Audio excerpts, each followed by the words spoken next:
সেই নমিনেশনের টাকাটা আমি তো চা শ্রমিক একজন, আমার দ্বারাতে দেওয়া আসলে সম্ভব না এতগুলো টাকা। আমরা আসলে একসাথে ঘুরেই দেখিনি ৭৫,০০০ টাকা নমিনেশনটা দিব কিভাবে। দৈনিক ১৭০ টাকা মজুরিতে কাজ করে আমি এখানে অংশ নিয়েছি।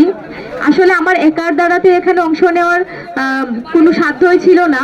প্রত্যেকটা চা বাগানের চা শ্রমিকরা প্লাস ছাত্র যুবক এবং পঞ্চায়েত কমিটি বিন্দুরা নেতৃবৃন্দুরা বসে আলোচনা করে সিদ্ধান্ত নিয়ে আমার এই নির্বাচনে আসা।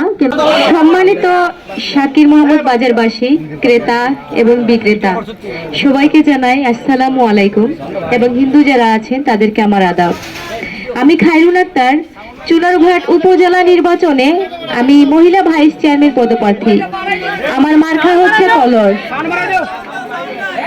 আমি একজন চা বাগানের চা শ্রমিক নারী। আমি দৈনিক ১৭০ টাকা মজুরিতে কাজ করি এবং এখন যে আমি উপজেলা পর্যায়ে নির্বাচনে এসেছি, আসলে ইতিহাসের চা বাগানের এমন কেউ কোনো নারী দৈনিক ১৭০ টাকা মজুরিতে কাজ করে নির্বাচনে অংশ নেয় নাই। এই প্রথমবারের মতো আমি চা বাগানের একজন চা শ্রমিক নারী হয়ে দৈনিক ১৭০ টাকা মজুরিতে কাজ করে আমি এখানে অংশ নিয়েছি। আসলে আমার একার দ্বারাতে এখানে অংশ নেওয়ার কোনো সাধ্যই ছিল না। প্রত্যেকটা চা বাগানের চা শ্রমিকরা প্লাস ছাত্র যুবক এবং পঞ্চায়েত কমিটি বিন্দুরা নেতৃবৃন্দুরা বসে আলোচনা করে সিদ্ধান্ত নিয়ে আমার এই নির্বাচনে আসা। কেননা আজ পর্যন্ত যেহেতু কোনোদিনও নির্বাচনে কেউ অংশ নেই না চা বাগান থেকে, এ প্রথমবারের মতো নিয়েছি। তাই তাদের একটা ভরসা ছিল, তাদের একটা বিশ্বাস ছিল, তাদের একটা আশ্বাস ছিল যে আমাকে দিয়ে হয়তোবা তারা কিছু একটা পাবে, সেজন্যই এখানে নির্বাচনে আমার অংশ নেওয়া। তো আমি যে ৭৫,০০০ টাকাটা শুধুমাত্র নমিনেশন দাখিল দিয়েছি, সেই নমিনেশনের টাকাটা আমি তো চা শ্রমিক একজন, আমার দ্বারাতে দেওয়া আসলে সম্ভব না এতগুলো টাকা। আমরা আসলে একসাথে ঘুরেই দেখিনি ৭৫,০০০ টাকা নমিনেশনটা দিব কিভাবে।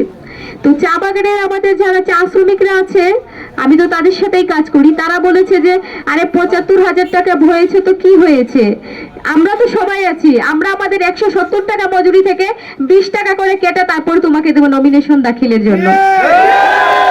তো আমি ওই প্রত্যেক চা বাগানের চা শ্রমিকদের টাকায় নমিনেশনটা দাখিল দিতে পেরেছি এবং তাদেরই টাকা দিয়ে আমি যতটুকু পেরেছি পোস্টার করেছি, লিফলেট করেছি এবং মাইকিং সহ অনেক কিছু করে যাচ্ছি। শুধুমাত্র চা বাগান নয়, চা বাগানের বাইরেও যারা আছে, আমি আসলে অবিশ্বাস্য একটা ঘটনা যে তারা আমাকে এত ভালোবাসা দিবে, তারা আমাকে এতটা বিশ্বাস করবে, আমি কখনো ভাবতে পারিনি সেটা। চা বাগানের বাইরেও যারা আছে আমি তাদেরকে কখনো দেখিও নাই, তাদের সাথে কথাও বলি নাই, তারাও আমাকে দেখে নাই এবং আমার সাথে কথাও বলে নাই কখনো। কিন্তু তারপরেও জানি না কিসের টানে কিসের মায়ায় তারা আমাকে বিভিন্ন ভাবে সহযোগিতা করেছে। কেউ মাইক দিয়ে সহযোগিতা করেছে, কেউ আমাকে গাড়ি দিয়ে সহযোগিতা করেছে, কেউ বা পোস্টার দিয়ে সহযোগিতা করেছে, আবার কেউ বা আর্থিক সহযোগিতা করেছে টাকা দিয়ে। আসলে তাদের কাছে আমি চিরকৃতজ্ঞ, তারা আমাকে এভাবে যে সহযোগিতা করেছে।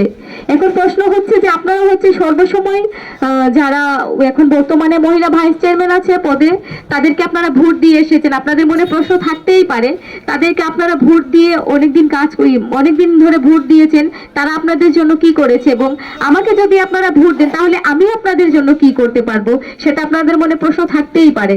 তো আমি উত্তরে বলতে চাই যে ভাই, মিথ্যা বলে হাসার চাইতে নাকি সত্যি বলে কাদাটাও ভালো।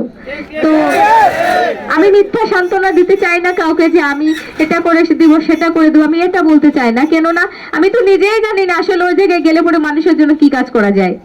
কেননা আমরা যারা বর্তমানে পদে আছে ওই জায়গাতে ছিল, আমরা তাদের মুখ থেকে শুনে এসেছি যে ওই জায়গাটা থাকলে পরে নাকি সরকার থেকে কিছুই দেওয়া হয় না মানুষের জন্য কাজ করতে। তো আমি কি করে জানবো যে ওইখান থেকে গেলে মানুষের জন্য কাজ করা যায়? তবে আমার মনে একটা প্রশ্ন আছে, যদি ওই জায়গাতে গেলে পরে মানুষের জন্য কোনো কাজই করা না যায়, তাহলে ভাই এত টাকা পয়সা খরচ করে নির্বাচনে বারবার অংশ নেওয়ার কারণটা কি? তো এবার যেহেতু আমি চা বাগান থেকে অংশ নিয়েছি, তো আমাদের অবশ্যই আমাদের পুরো উপজেলাবাসীর অন্ততপক্ষে জানা প্রয়োজন আছে যে এত টাকা পয়সা খরচ করে সরকার কেন একটা পদ দিল, এতগুলো উপজেলা নিয়ে নির্বাচন করবে একটা নারী, তাকে এতগুলো জায়গা হাঁটতে হবে, এতগুলো শ্রম দিতে হবে, আবার তার বেলায় কিছু থাকবে না মানুষের জন্য কাজ করার, সেটা তো একটা অবিশ্বাস্য ঘটনা। তো এই বিষয়টাকে আমাদের সবারই যাচাই করা প্রয়োজন আছে, আর যাচাই করার জন্য এই নির্বাচনে আসা। আমি আর কিছু করতে পারি বা না পারি, কিন্তু যাচাই করতে পারবো অবশ্যই। যে আসলে এই জায়গায় গেলে মানুষের জন্য কাজ করা যায় কিনা।